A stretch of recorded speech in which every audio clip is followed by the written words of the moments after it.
This is a video you're going to want to smash that like button for, and make sure you click that red subscribe button to keep up to date on all the latest with the goings-ons of Miss AH and Mr. JD. It would appear that a court has finally put the last nail in AH's desperate attempt to stop this case from going forward in that coffin, and sided with JD, decidedly putting AH in big trouble. Now you might know, why is he using abbreviations? Well, it's because YouTube doesn't let me say those words without getting mad about it, which is why I'm so glad so many of you are joining as members. There's a little membership button below the video. It's just like a Twitch subscribe, but it goes directly to support the channel, and I'm so thankful for those of you that do. Judge will not send JD's defamation suit to Virginia Supreme Court. As trial nears, the defamation case brought by actor JD against his ex-wife AH, attorneys went to court Tuesday morning in a last-ditch effort to get the case dismissed, and failed miserably. On 3 occasions, attorneys have tried without success to get JD's defamation case against his ex-wife tossed out in Fairfax County Circuit Court. Today, they have run out of options. In a ruling from the bench, Judge Penny Carrate refused to allow lawyers for actress AH, JD's ex-wife, to petition the Supreme Court to weigh in on legal issues at the core of her last attempt to dismiss the case.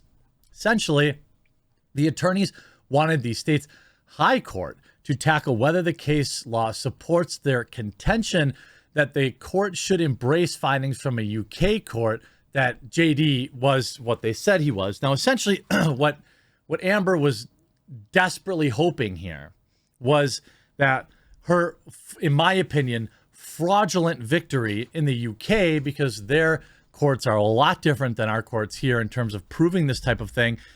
She had hoped that, hey, I won here, so the United States should listen to the UK. That probably didn't sit well with the judge.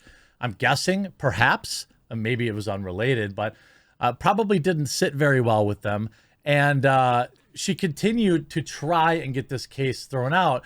She's even gone to great lengths by subpoenaing the NYPD and trying to smear them. She does not want this case happening. Why? Because it will be covered far more widely when it happens here in the United States than it will have been covered over in the UK. Filed back in March of 2019, JD contends that an op-ed written by AH and published in the Washington Post defamed him. Her AH's piece, which described, almost got me, the pitfalls of coming out of as a survivor, never mentioned JD by name, but JD lost his Pirates of the Caribbean part 4 days after the publication of the editorial. He's asking for $50 million in damages. Now, I don't want to bore you with legal speak. I can leave that to much more entertaining people like Nick Ricada. But here's essentially the problem with defamation and libelous statements. Everyone online loves to toss around, hey, just sue him, sue him, sue him. Well, it doesn't really work that way. You have to have an actual financial loss that you can tie to it. You can't just win a suit against somebody, for example, just because they said something incorrect about you. You have to actually have damages in most cases. Maybe there's exceptions to that. Again, I am not a lawyer. This is not legal advice, but you get what I'm saying. So in JD's case, he absolutely did have financial losses, including losing what I'm sure was a giant payday for Pirates of the Caribbean. He also was fired from his role as Grindelwald in the Fantastic Beasts movie. So his losses are probably somewhere around $50 million. And the idea that this piece wasn't written with malice is not something that I truly accept. I think that this was a jilted ex. It was written at a time in which it could inflict maximum financial damage. And it was written at a time in which they were going through a rocky divorce. Now, I don't think for a second that both parties weren't, guilty of some bad behavior. I'm sure that that's the case. I'm sure that both of them were pretty poor. That said, only one of them actually suffered any damage, which is why I'm so invested in this. JD lost everything. Now, he goes to bed. He's still worth hundreds of millions of dollars and certainly doesn't need me crying over it. But I'm looking at this more from a bigger picture, because if you're going to have, what do they call it, consequence culture, then, Miss AH has a long history. In fact, she's actually been locked up before for raising her hands.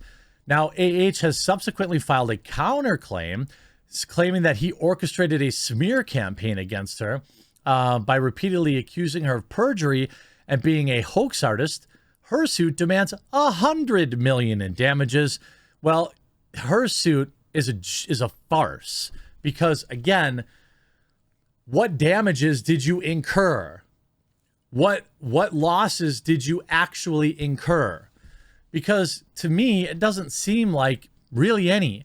You didn't lose any jobs. In fact, your bosses for Aquaman 2 have come out to directly say that no, even though every single tweet we post about you is getting ratioed, every single interview you do is getting demolished, we don't care because you're a strong, independent woman who don't need no man.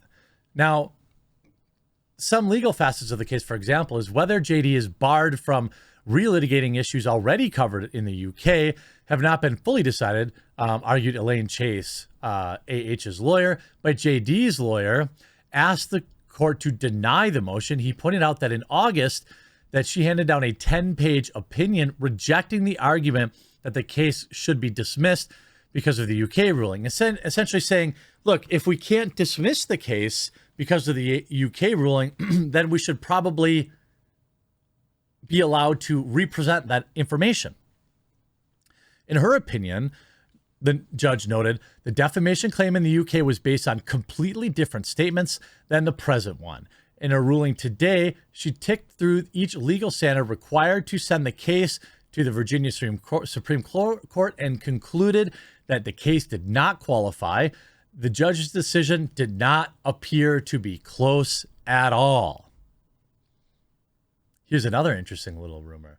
Filming on Aquaman 2 is halted for up to 5 days after AH apparently landed a punch on Mr. Momoa's eye.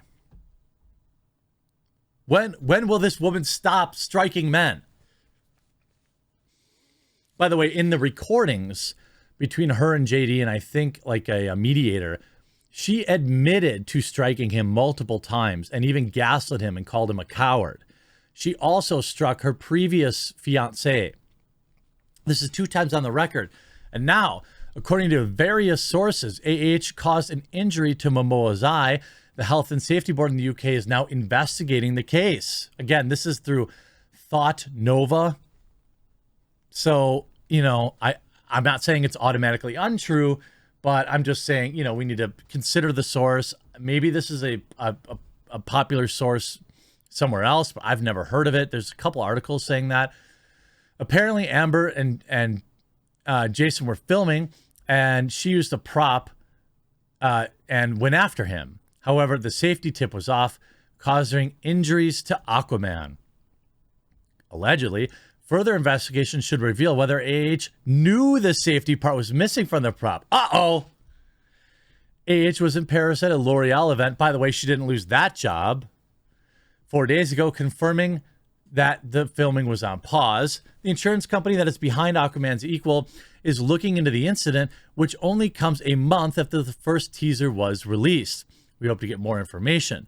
Many JD fans wonder, is there a person near AH who doesn't get harmed in one way or another? So if this article is true, I don't know. It is a funny kind of, rumor. It sounds like an accident. But with her, you never really know. I want to congratulate JD on this momentous victory, and I look forward to all of this getting dragged out in public again because it's fun to talk about. I hope you enjoyed this video. If you did, make sure you leave a like on it and you click that red subscribe button down below the video, and we'll talk to you again real soon.